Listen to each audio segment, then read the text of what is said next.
প্ৰিয় দৰ্শক নমস্কাৰ জনাইছোঁ, লগতে সকলোকে স্বাগতম জনাইছোঁ আমাৰ চেনেললৈ। কালি যিহেতু অসম চৰকাৰৰ যি কেবিনেট মিটিং আছিলে, কেবিনেট মিটিং ইতিমধ্যে হৈ গৈছে।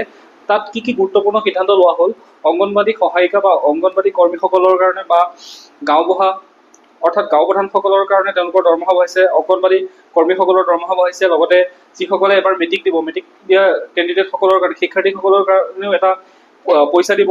তাৰ লগতে আৰু কি কি গুৰুত্বপূৰ্ণ সিদ্ধান্ত লোৱা হ'ল আমি সেই গোটেইখিনি আজি এই ভিডিঅ'টো ডিছকাছ কৰিম। তো আপোনালোকে ভিডিঅ'টো স্কিপ নকৰিব, স্কিপ কৰিলে আপোনালোকে এই কথাখিনি গম নাপাব। তো মই ইয়াতে গোটেইখিনি কেনেকৈ কি এপ্লাই কৰিব লাগে, কেতিয়া পইচা পাব, কি কথা, সেই গোটেইখিনি আপোনালোকক ডিটেইলছত ক'ম, ঠিক আছে।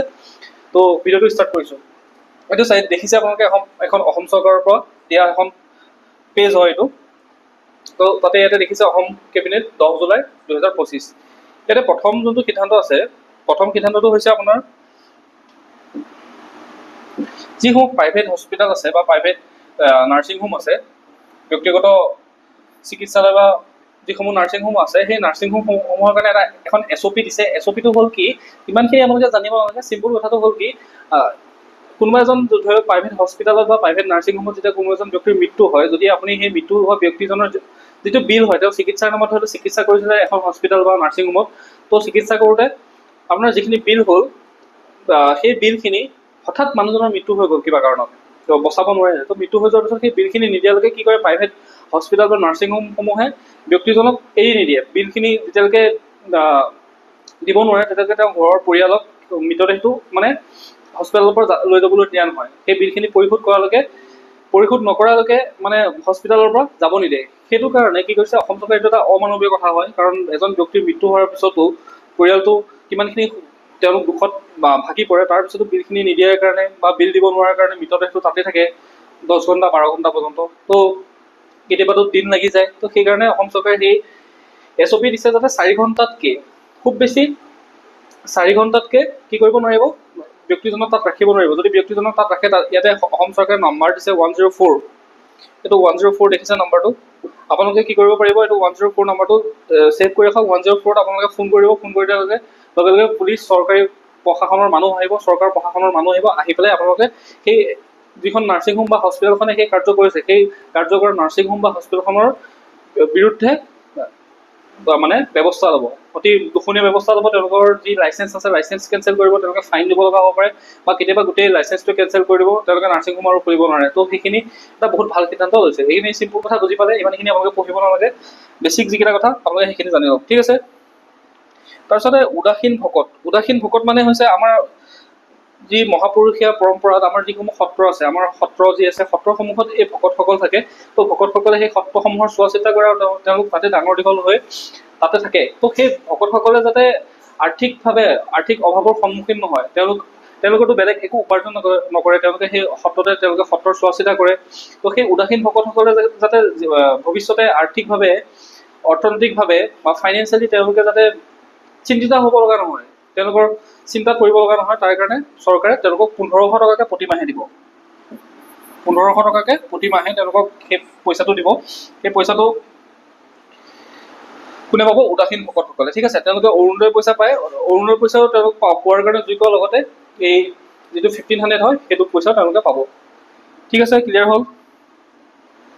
তো নেক্সট সিদ্ধান্তটো হৈছে আপোনাৰ,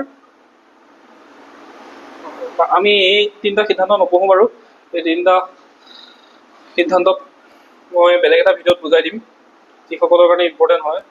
তো নেক্সটটো হৈছে আপোনাৰ যিসমূহ প্ৰেৰণা আঁচনিৰ অধীনত যিসমূহ এই বৰ্ষত মেট্ৰিক পৰীক্ষা দিব, অৰ্থাৎ 2026ত যিসকলে মেট্ৰিক পৰীক্ষা দিব, সেই মেট্ৰিক পৰীক্ষা দিয়া কেণ্ডিডেটসকলে যাতে আৰ্থিক অনাটনৰ বা আৰ্থিক সমস্যাত নুভুগে, তেওঁলোকে যাতে পঢ়া শুনাত মন দিব পাৰে, তেওঁলোকৰ যি নোটছ আছে, তেওঁলোকৰ যি কিতাপ আছে, সেইখিনি যাতে তেওঁলোকে কিনি ল'ব পাৰে।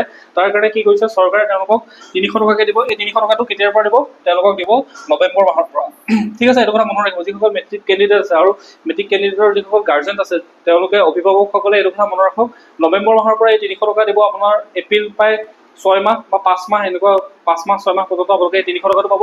300 টকাটো কেনেকৈ পাব, আপোনালোকে যেতিয়া মেট্ৰিকৰ আপোনালোকৰ যোনজন ঘৰত ল'ৰা বা ছোৱালী যি আছে, তেওঁলোকে যেতিয়া মেট্ৰিকৰ কাৰণে যি ৰেজিষ্ট্ৰেশ্যন কৰিব, ৰেজিষ্ট্ৰেশ্যন কৰাৰ সময়ত বেংকৰ পাছবুকখন দিব লাগিব। বেংকৰ পাছবুকখন দিলে তাতে 300 টকাকৈ আপোনালোকক মাহিলী চৰকাৰে দিব, ঠিক আছে, বুজি পালে। তাৰপিছতে নেক্সটটো হৈছে যিসকল ৰাজ্যত অংগনবাদী কৰ্মী আৰু অংগনবাদী সহায়িকা আছে, অংগনবাদী কৰ্মী আৰু অংগনবাদী সহায়িকা, তেওঁলোকৰ কাৰণে আগতে অংগনবাদী কৰ্মীসকলে কিমানকৈ পাইছিলে? 4,000কৈ পাইছিলে, 4,000কৈ পাইছিলে। তো তেওঁলোকৰ এতিয়া তেওঁলোকে আৰু 3500 টকা পাব, অৰ্থাৎ 7,500 টকাকৈ তেওঁলোকে ক্ষমা কৰিব, 8,000 টকাকৈ তেওঁলোকে কি পাব? তেওঁলোকৰ দৰমহা বৃদ্ধি হৈছে 8,000 টকালৈকে। কেবিনেটে 2025 চনৰ 1 অক্টোবৰৰ পৰা অংগনবাদী কৰ্মী আৰু সহায়িকাৰ ৰাজ্যিক উদগনিমূলক ভাত্তা ক্ৰমে 1500 টকা আৰু 750 টকালৈকে বৃদ্ধিত অনুমোদন প্ৰদান কৰে। এই বৃদ্ধিৰ ফলত অংগনবাদী কৰ্মীয়ে মাহে 8,000 টকাকৈ আৰু সহায়িকাই 4,000 টকাকৈ পাব। মনত ৰাখিলে, যিসকল অংগনবাদী কৰ্মী আছে তেওঁলোকে 8,000 টকাকৈ দৰমহা পাব আৰু যিসকল সহায়িকা আছে তেওঁলোকে 4,000 টকাকৈ পাব। ঠিক আছে, ক্লিয়াৰ হ'ল? তো নেক্সট হৈছে যিসকল গাঁও প্ৰধান আছে, আমাৰ গাঁৱত যিসকলক গাঁওবুঢ়া বুলি কোৱা হয়, সেই গাঁওবুঢ়াসকলৰ যিটো দৰমহা আছিলে, আগতে তেওঁলোকে 9,000 টকাকৈ দৰমহা পাইছিলে। তো এতিয়া তেওঁলোকৰ কি হ'ব? 1 অক্টোবৰৰ পৰা তেওঁলোকে 9,000 টকাৰ ঠাইত তেওঁলোকে 14,000 টকালৈকে তেওঁলোকৰ দৰমহা বৃদ্ধি হৈছে। আৰু এইটো কেতিয়াৰ পৰা পাব? 1 অক্টোবৰৰ পৰা পাব। 1 অক্টোবৰৰ পৰা তেওঁলোকৰ একাউণ্টত 14,000 টকাকৈ সোমাব। তো আগতে 9,000 আছিলে, 9 পিছে 14, 5,000 টকা তেওঁলোকে বৃদ্ধি কৰিছে। ঠিক আছে, বুজি পালে? তো এইকেইটা আছিলে ইম্পৰ্টেণ্ট যি সিদ্ধান্ত লোৱা হৈছিলে। তাৰ বাহিৰেও এইখিনি আমি একবাৰ চকু ফুৰাই লওঁ।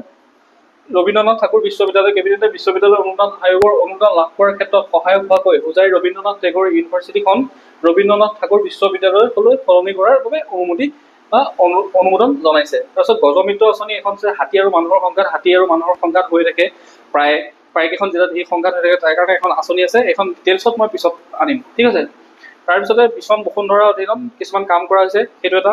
আৰু সৰ্থেবাৰীৰ যিসকল কাঁহ পিতলৰ উদ্যোগৰ লগত জড়িত যিসকল শিল্পী আছে, সৰ্থেবাৰী কাঁহ পিতলৰ উদ্যোগ যিসকলে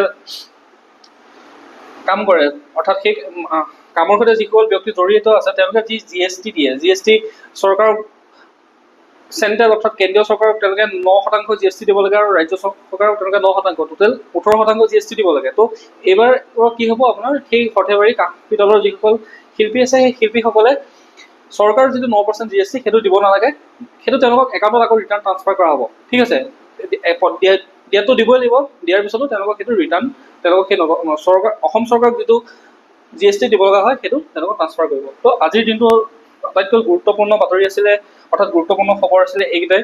তো ভিডিঅ'টো চোৱাৰ বাবে বহুত বহুত ধন্যবাদ। লগতে আমাৰ চেনেলটো ছাবস্ক্ৰাইব কৰিব। এনেধৰণৰ গুৰুত্বপূৰ্ণ যিসমূহ চৰকাৰী তথ্য যিসমূহ জনসাধাৰণৰ সুবিধাৰ কাৰণে চৰকাৰে যিসমূহ কথা কৈ থাকে বা যিসমূহ আঁচনি বা যিকোনো বিষয়ক কথা ঘোষণা কৰি থাকে, সেই কথাখিনি মই আপোনালোকৰ কাৰণে অতি ক্ষিপ্ৰতাৰে ডিটেইলছত গোটেইখিনি আপোনালোকৰ ওচৰত লৈ আহিম।